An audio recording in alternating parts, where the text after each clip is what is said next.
当地时间周日下午3点，英国曼彻斯特市的中共领事馆外发生暴力冲突。民主团体捍卫港人阵线在举办集会和平抗议时，多名穿着黑衣、佩戴防护装备的中共领事馆人员从馆内冲出。总领事郑熙元带头踢毁写着“天灭中共”标语的旗帜，领馆人员一边抢夺集会上展示的漫画、标语，一边将抗议者拉进院内进行殴打。被打港人跌倒在地，有人用英文喊“不要打，不要打人”。整个冲突过程，中共驻曼彻斯特領事鄭熙元垂手旁觀。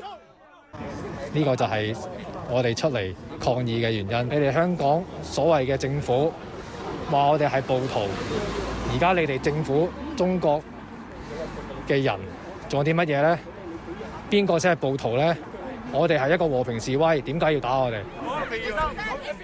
最終是現場的英國警察衝入領館，將被打的抗議者救了出來。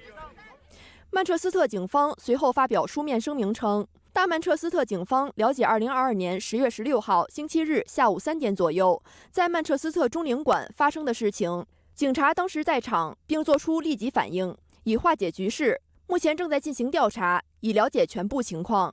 中共這個體制的官員在國內是橫行霸道慣了，老百姓是沒有什麼權利，想怎麼打就怎麼打。那麼他們把這個慣性就帶到了國外。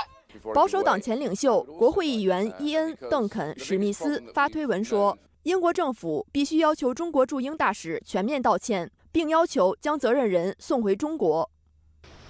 中共隨後回應稱，一小撮港獨分子未經批准在領館外聚集，對懸掛侮辱中國國家元首畫像表示強烈憤慨，但卻對領館人員暴力打人只字未提。西方民主國家公民是有言論自由的，他去到中共的各國的駐外使館民眾去抗議，是行使了他們的合法權利，這本身不受中共管轄的。所以中共官方這個回應呢，完全是胡說八道，顛倒是非。其實他這種做法，這種言論本身就是對他所處在國、對英國政府的一種侵犯。中共外交官員在英國境內毆打抗議者，令英國社會感到震驚。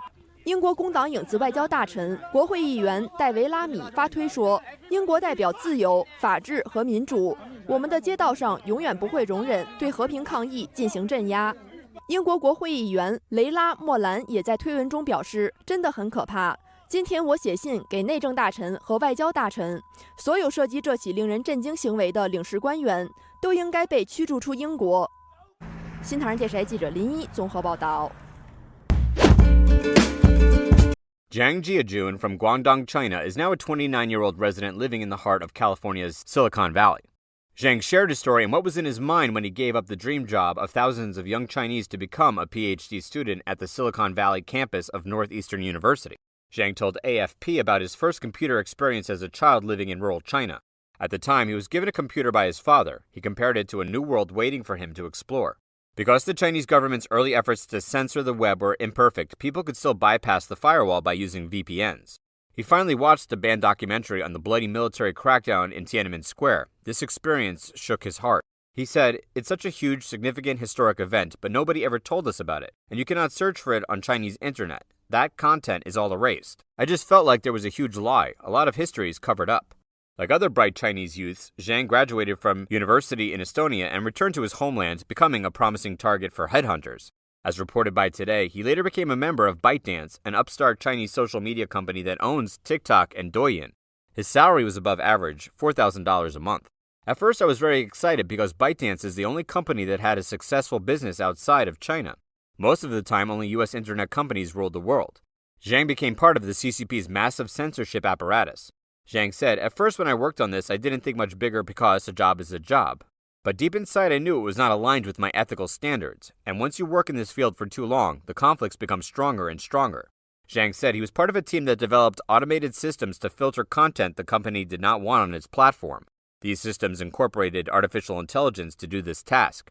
If the flag system fails, the content is passed on to one of the thousands of human employees to continue the work.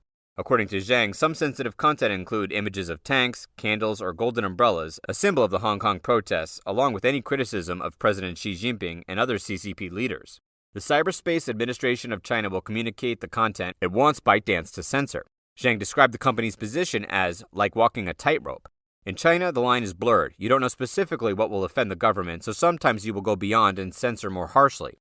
In 2020, Dr. Li Wenliang's death awakened the dormant part of Zhang.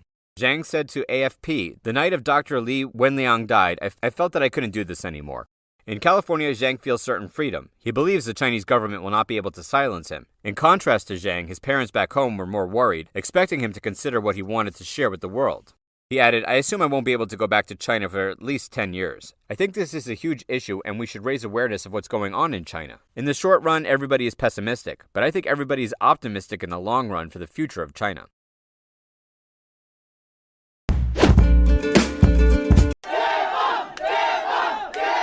深圳人呐喊解封，上海人敲锅抗议。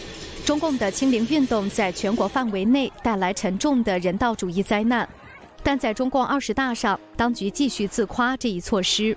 统筹疫情防控和经济社会发展取得重大积极成果。现在有很多就是阳性被查出来阳性的，其实没有任何症状。11月17号，中共官方通报单日新增本土病例不足1000，真实数据不明，但涉及27个省级行政区，其中北京通报新增15例本土病例，各地病例不断，也在反复印证着当局的清零失败。好了，现在又不能出去了。保安说卫健委的改个文件，章也不改，说不让出去就不让出去。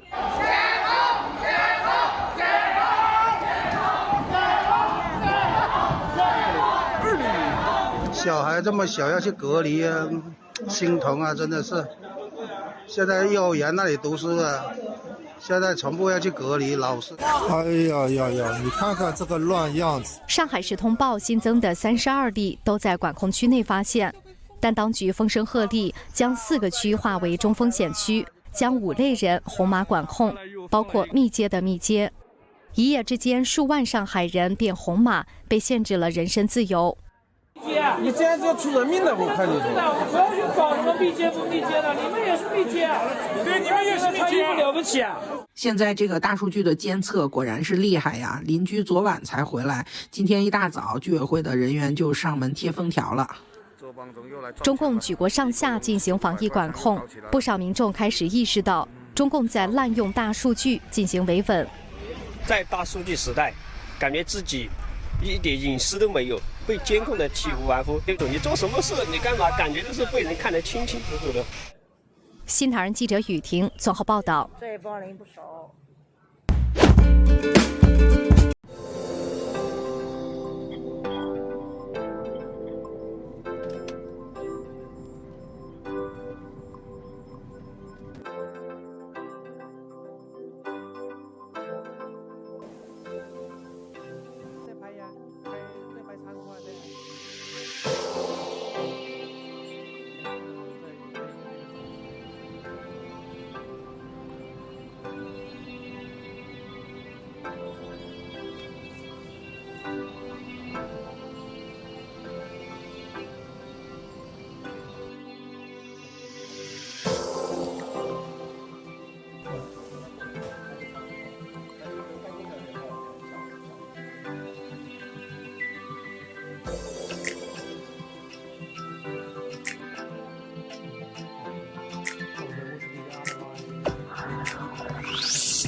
The problem of the mass exodus of talent in Hong Kong continues to be alarming. During a radio broadcast, the authority predicted that nearly 40% of Hong Kong officials resigned on immigration grounds.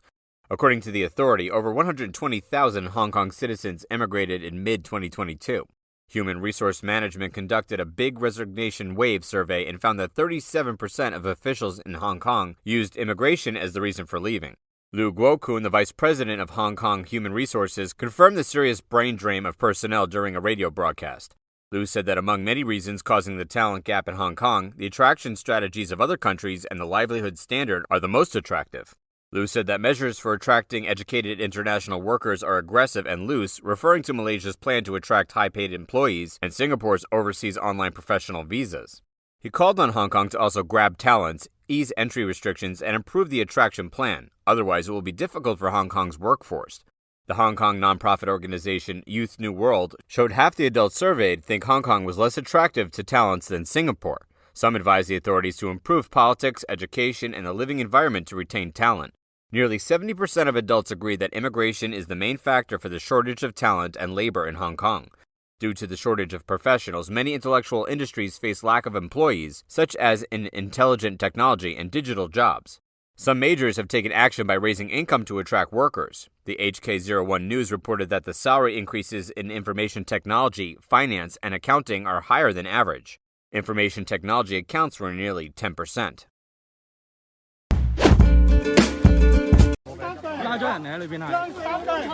英国北部城市曼彻斯特16日发生令人震惊一幕。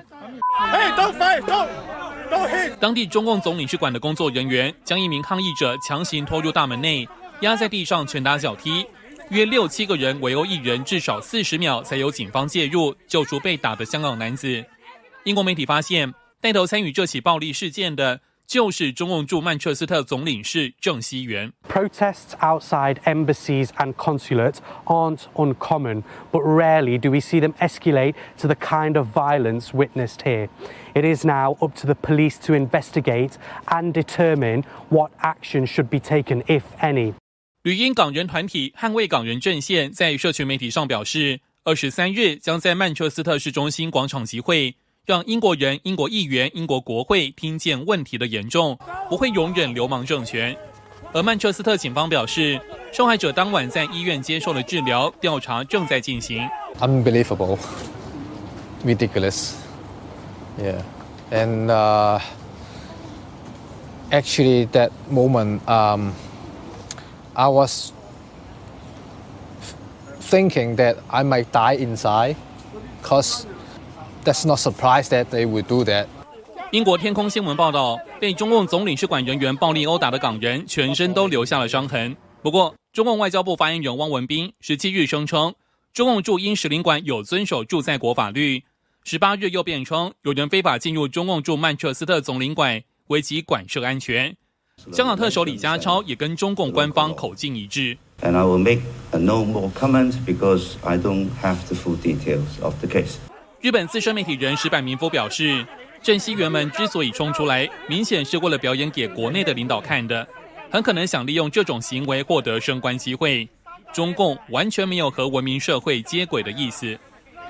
新唐亚太电视高秉莹、张瑞珍综合报道。